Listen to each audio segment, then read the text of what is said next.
เหล่านักวิทยาศาสตร์กังวลเนื่องจากมีพื้นที่สีเขียวคาดการณ์ว่าวิกฤตครั้งนี้จะเกิดขึ้นต่อเนื่องไปอีกหลาย Cerita berawal dengan diperlihatkannya bumi sedang mendekati ambang kehancuran lingkungan. Bakteri misterius yang terlepas dari lapisan es yang mencair membunuh kehidupan laut secara massal. Kekurangan pangan telah menjadi norma baru, dan seiring menipisnya sumber daya, pemerintah totaliter di Thailand berebut untuk mengambil alih kendali. Negara ini sedang berada di ambang anarki. Seorang mantan petarung Muay Thai yang karirnya mulai menanjak bernama Singh, kini mencoba menjalani hidup normal dengan beralih menjadi seorang sopir. Hari itu, ketika Singh bersama seorang rekannya sebut saja Jono dalam perjalanan mengantarkan barang, di bawah jalan tol yang sepi tak berpenghuni, mereka mendapati sebuah mobil yang sepertinya berniat membegal mereka. Sebagai seorang mantan petarung profesional, mereka tak ada apa-apanya bagi Singh. Hanya dengan tangan kosong, Singh membuat para berandalan yang sok-sokan itu kocar-kacir. Pemandangan kota Bangkok telah berubah menjadi kering serta dilanda kelaparan. Kerusuhan terjadi di mana-mana. Sesampainya di tempat pengiriman, ternyata beberapa kerat atau kemasan barang mengalami kerusakan, sehingga Jono mendapatkan omelan dari bosnya, kita sebut saja Parno, dan diminta membawa salah satu kerat itu. Setelah dibuka, rupanya kotak ajaib tersebut berisi ikan mentah segar. Jono sangat gembira melihatnya karena dia sudah lama tidak makan enak.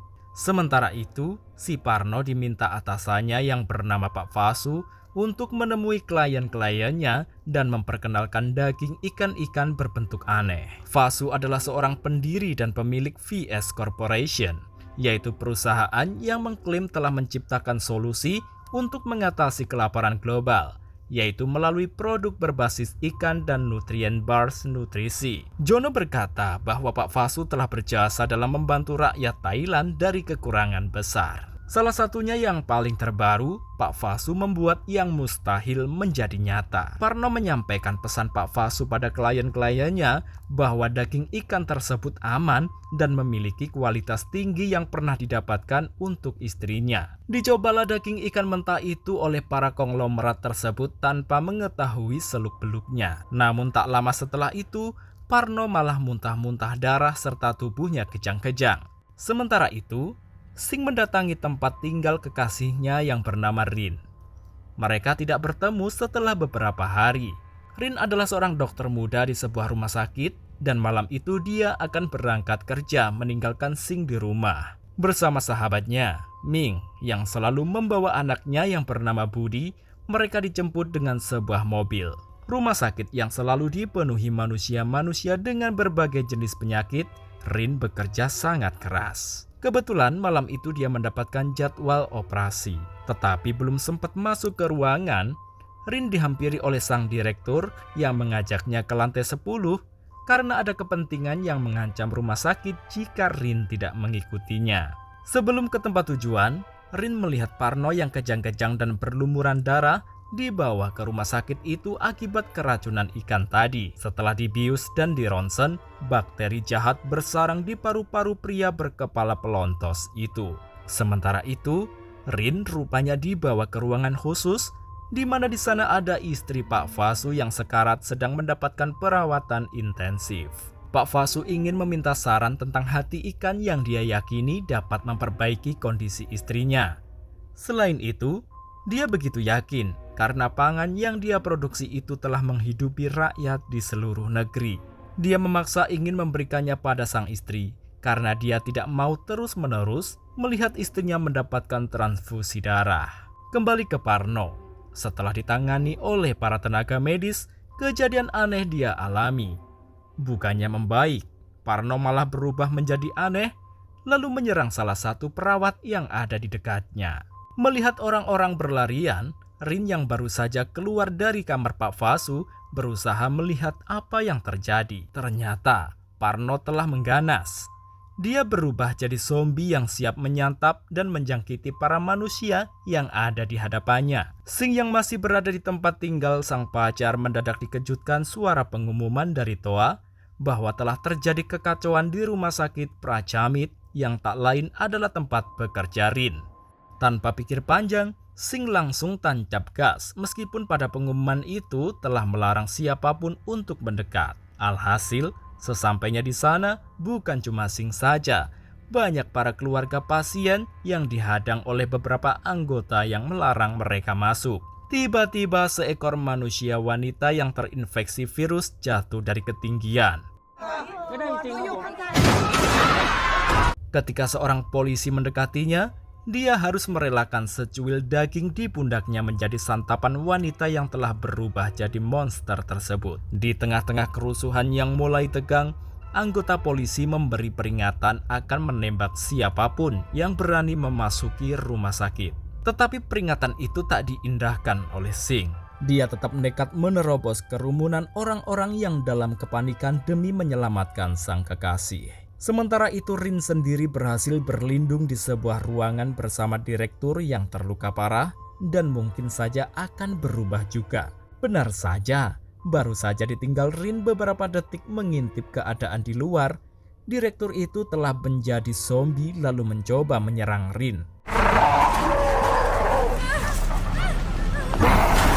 Untungnya Rin dapat berlari keluar dan dia kemudian mendengar suara Sing yang memanggilnya melalui mikrofon. Gara-gara ikan, penghuni rumah sakit menjadi makhluk yang tak dapat dikendalikan. Sehingga Sing harus mengeluarkan jurus Muay Thai-nya untuk melawan monster gemoy yang berusaha menyerangnya. Tak lama setelah itu, Sing mendengar teriakan bocil yang tak lain adalah Budi yang meminta pertolongan. Budi hampir saja celaka jadi cuci mulut monster emak-emak sebelum Sing menyelamatkannya. Anak itu kemudian memberitahu Sing bahwa zombie-zombie tersebut bisa dilemahkan dengan menghancurkan kepalanya. Setelah zombie-zombie di sekitarnya habis, Budi meminta bantuan Sing agar mengantarkannya ke lantai 3 bertemu dengan sang ibu. Para petinggi kepolisian berembuk untuk mencari cara bagaimana mengatasi wabah mengerikan itu. Karena sebagian dari mereka tak mau mengirimkan pasukannya ke rumah sakit, akhirnya diambillah keputusan rumah sakit itu harus diledakkan.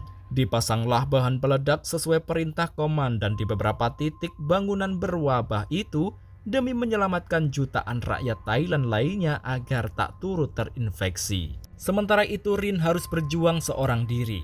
Dia memberanikan dirinya mengambil kunci sebuah ruangan yang masih nyangkut di celana satpam yang kejang-kejang karena tertular. Satpam itu bangun lalu menyerang Rin.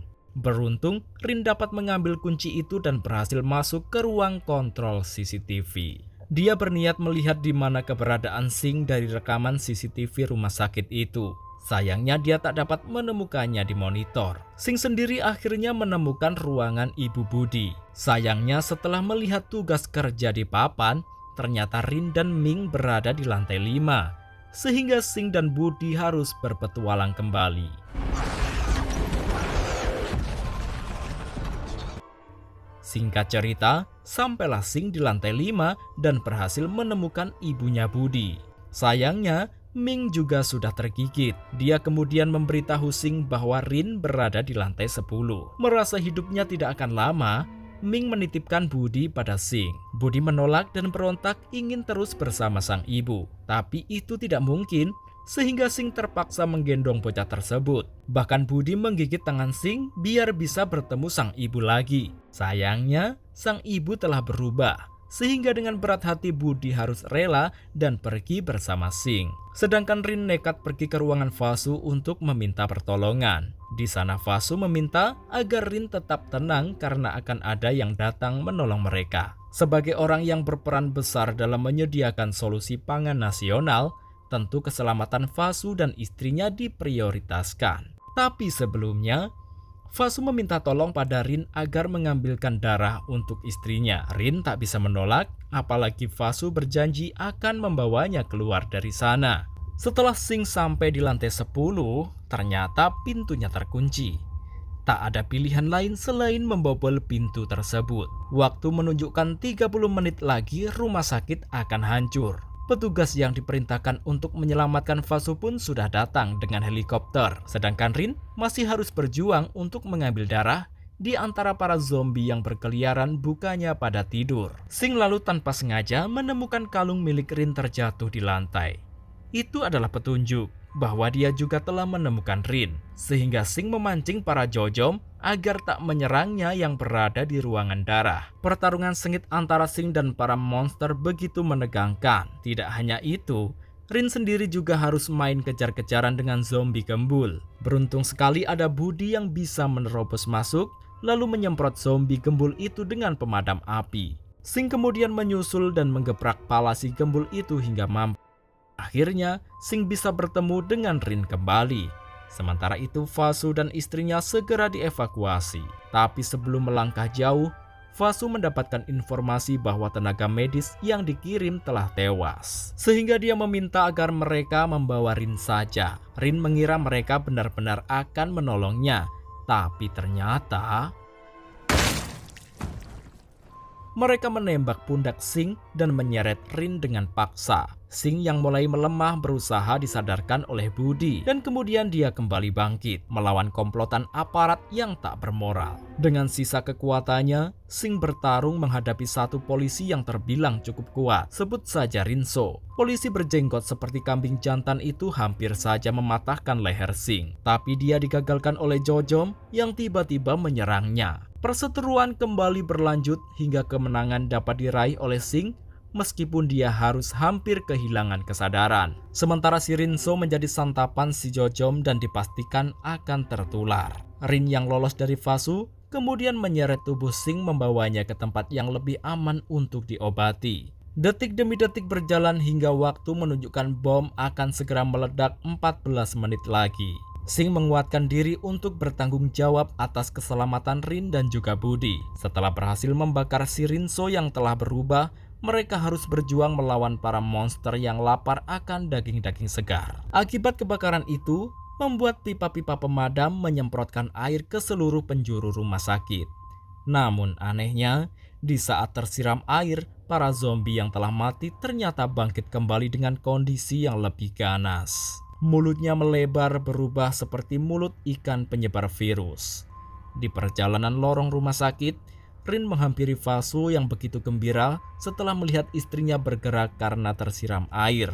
Bukannya untuk sembuh, tetapi wanita itu akan berubah wujud seperti manusia lainnya karena sempat tergigit. Rin mencoba memaksa mengajak Fasu pergi tapi dia menolak. Sehingga Fasu digigit istrinya sendiri yang tak lama kemudian puluhan zombie ikut berayaan berebut daging pengusaha tersebut. Sementara itu Sing membawa lari Rin dan Budi menuju parkiran. Karena terlalu banyak zombie yang mengejar, Sing kemudian menyuruh Rin dan Budi menyelamatkan diri ke rooftop. Sedangkan dia akan mencoba menghadapi makhluk-makhluk ganas itu seorang diri. Sesampainya di atas, di sana sudah tersiap helikopter yang sebenarnya diperuntukkan untuk Fasu dan istrinya. Karena Fasu tak kunjung tiba, Rin dan Budi akhirnya diperbolehkan masuk ke dalam helikopter. Tapi Rin meminta waktu beberapa saat agar bisa menunggu Sing datang. Namun, Sing sendiri masih sangat sibuk melayani para antek-antek zombie di parkiran. Polisi itu lalu memberinya waktu 5 menit untuk menunggu. Sebagai seorang ahli petarung, Sing terlalu sangat kuat meskipun dia terpojok di dalam mobil. Namun tiba-tiba,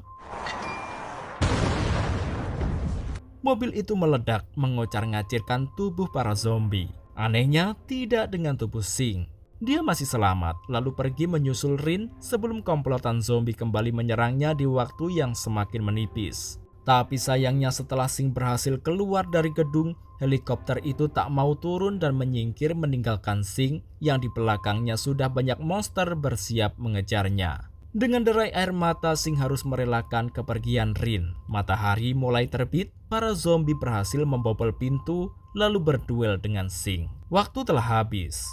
Bom yang dipasang polisi meledak, menghancurkan bangunan rumah sakit 10 lantai itu. Rin tak bisa berkata-kata menyaksikan runtuhnya gedung bersama kekasihnya. Akhirnya, Rin kembali hidup di desa seperti apa yang dia inginkan sebelumnya bersama Sing. Di akhir cerita terlihat Sing masih berdiri tegak di balik reruntuhan. Dan begitulah akhir dari kisah penuh teror dalam film Siam. Sebuah perjalanan di mana batas antara kemanusiaan dan insting bertahan hidup dikaburkan oleh darah dan keputusasaan. Di balik kehancuran muncul satu pertanyaan, siapa sebenarnya monster sesungguhnya? Zombie atau manusia? Kalau kamu suka dengan alur cerita penuh ketegangan seperti ini, jangan lupa like, komen, dan subscribe biar kamu nggak ketinggalan ulasan film horor dan thriller lainnya di Teyuka Channel. Sampai jumpa di video selanjutnya. Tetap waspada karena terkadang yang mati belum tentu benar-benar pergi.